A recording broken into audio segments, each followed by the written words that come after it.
Buenos días, buenas tardes, y buenas noches, bonjour, bonsoir, good morning, good afternoon, good evening, and good night, wherever you may be. It is the J. Slater case. It is cap on backwards.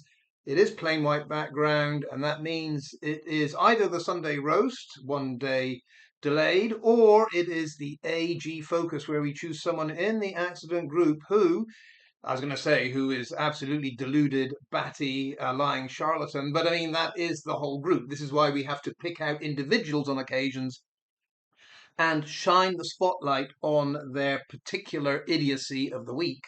And I did say a while ago, I wanted to focus on someone I don't think many people have picked up on, and is someone called Kay. Kay, very much an AG stalwart. Kay doesn't say a whole lot, but I can guarantee you whatever she does say falls into that bottom 10% of, idiotic foolishness. So it is time to have a look at Kay. Kay has told me via my own channel that I guess it's a her full name is Kayleigh. But as I responded to her, given we have in the AG the likes of Janie 180, who in that Scottish tribunal, it was revealed, had, what was it, a dozen aliases, just because Kay says that her real name is Kayleigh doesn't mean a damn thing.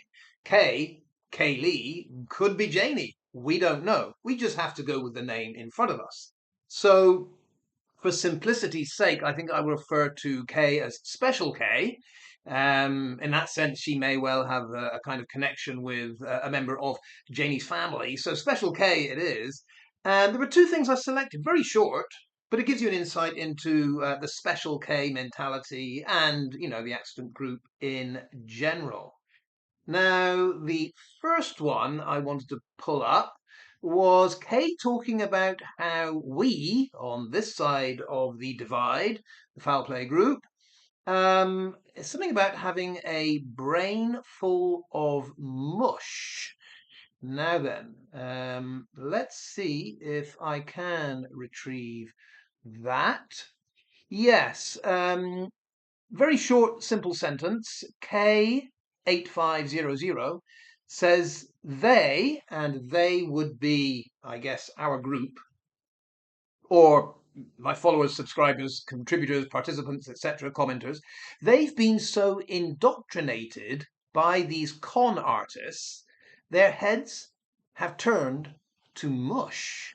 And it's that phrase, their heads have turned to mush, that caught my eye. Well, as a teacher, the first thing that catches my eye, Kay, is that you've got they apostrophe R-E. They are heads have turned to mush. You mean their, T-H-E-I-R. I know it's a common mistake, but it's also a clue, Kay, when you get the wrong there, that your head may well have been turned to mush, grammatical mush, a la Ivor Lovelace and a la half the demented AG group. So I do notice that.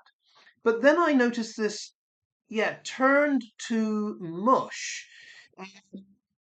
I don't think when our group spots a lie or a contradiction, Kay, that it's our heads that have been turned to mush. I say it's the other way round. But before we get to that, let's get to this word indoctrinated.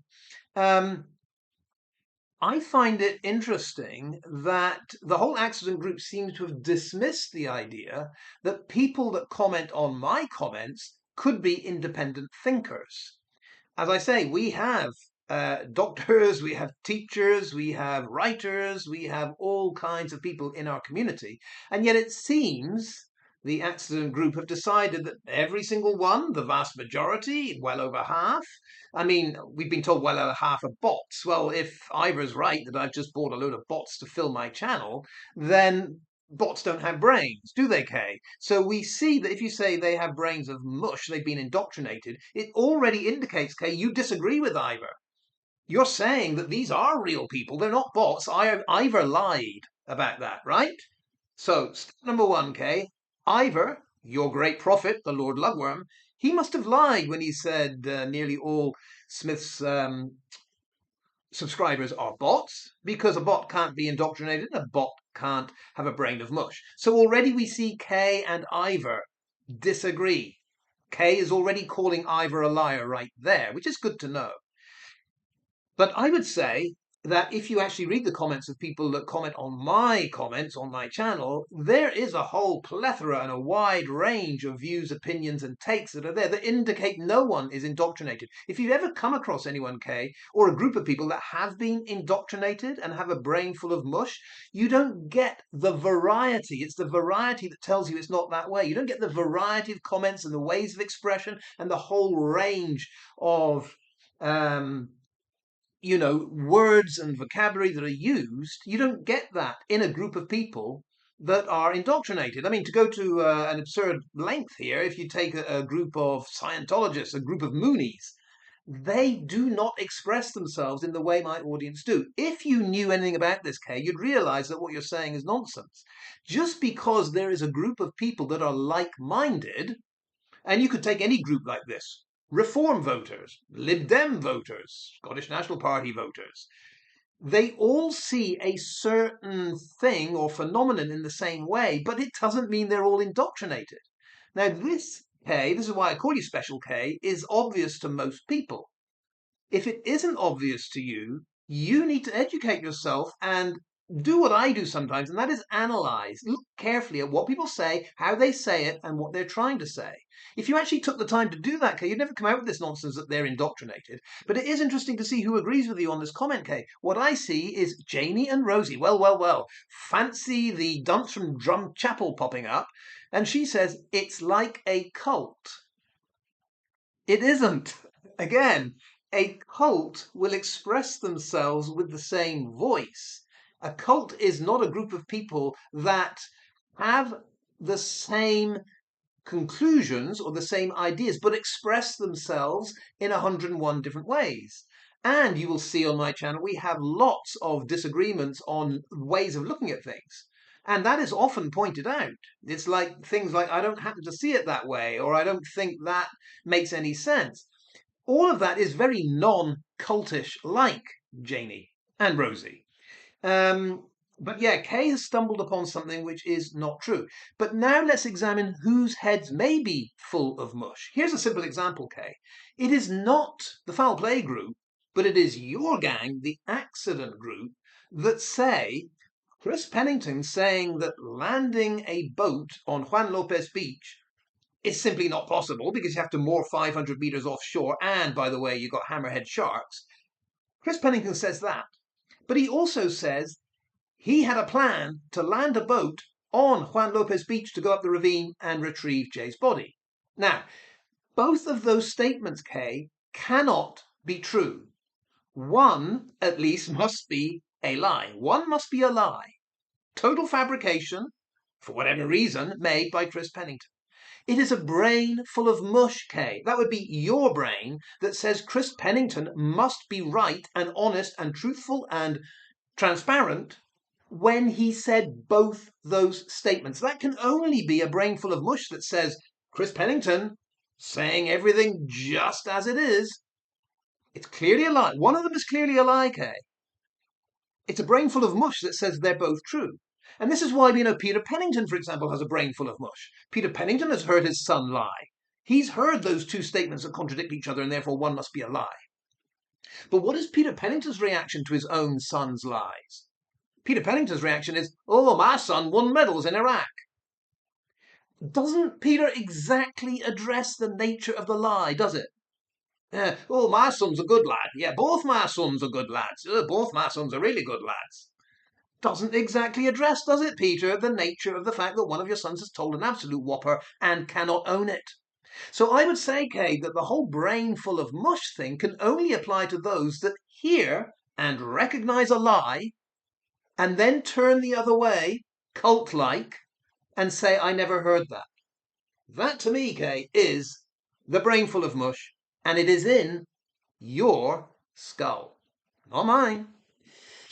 Let us go to the second quote from Kay, if I can find that.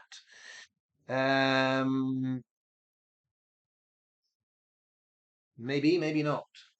Just a second. Because I'm going to read some, I'll be reading some poetry to you. And this is it's a complex literary topic, theory that might for the foul play group, I'm talking about for the accident group, I might need to do a separate video for those that have a brain full of mush, Kay, for you to understand the idea of persona in literature. Because what Kay said, talking about my followers and my own words, Kay said, yet his followers think yet his followers think his own words are normal. Yeah, this is the problem here, Kay. My followers do think my own words are normal, but my followers, Kay, can also tell when I am using the words of another person. Because my followers, Kay, don't have a brain full of mush, they can tell exactly when I'm using my words and when I am writing or creating or repeating the words of another person. And that other person gives the name of persona in literature. When you write using persona brainful of mush special K, you don't use your own words.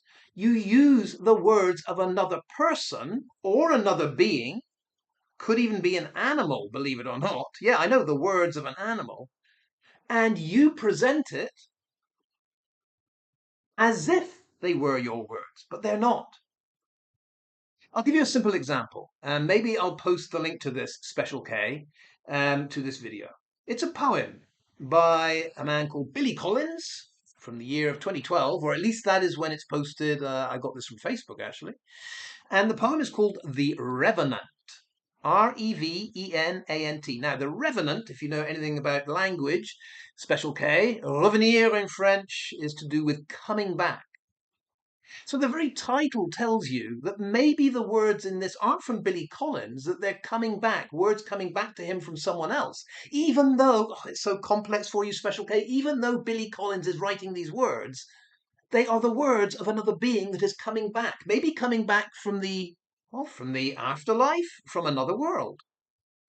And here is how the poem goes, Special K. Billy Collins says, I am the dog you put to sleep, as you like to call the needle of oblivion, come back to tell you this simple thing.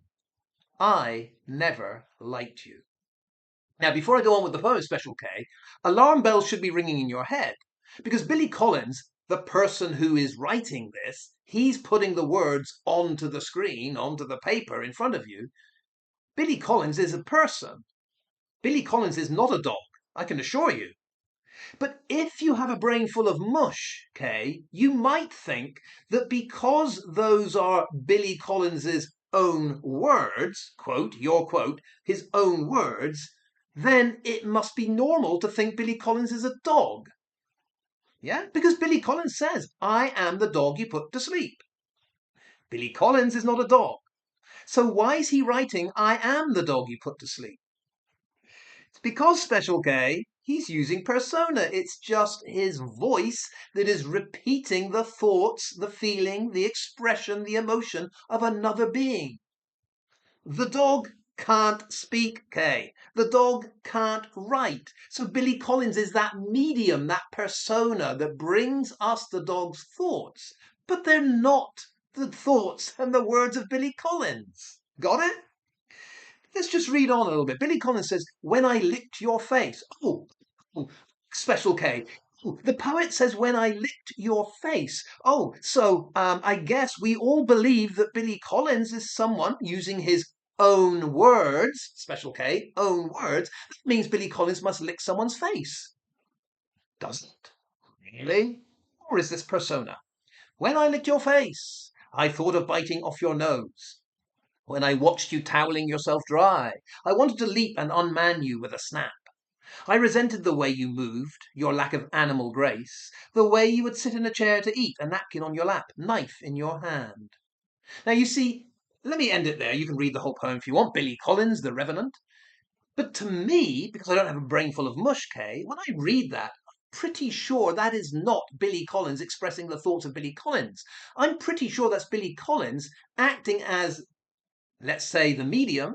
He is using persona to tell us what he thinks maybe that dead dog thought in human terms.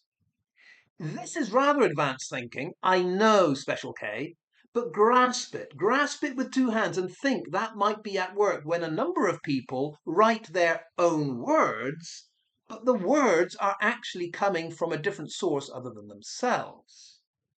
Now, what I'm leading up to with all this, Special K, is the one notification, it seems, that have got the AG all in a tizzy, and it's the word hot babe.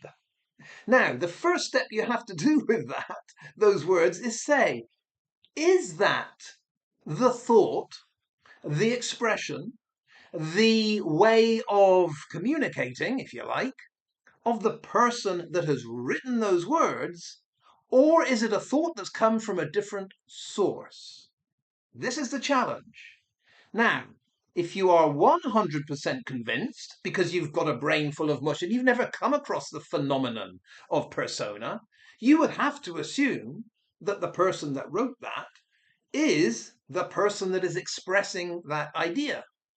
But in the world of literature, in the world in general, Special K, you've got to think first, am I 100% sure that's come from his genuine heartfelt expression? Or could it possibly be looking to someone else and say, I'm going to use your words? Now, for the time being, Special K, let's assume that both are possible.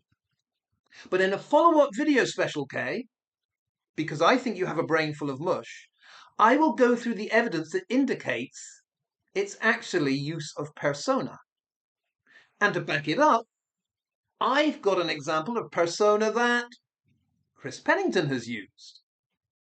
That is to come. But for the time being, Special K, or rather, for the time being, Foul Play Group, look out for this person, Special K, brain full of mush, because she or he has a turn of phrase that kind of indicates where the mentality of the actual group is, and a turn of phrase that says Special K ain't got any idea what this group, our community, is all about.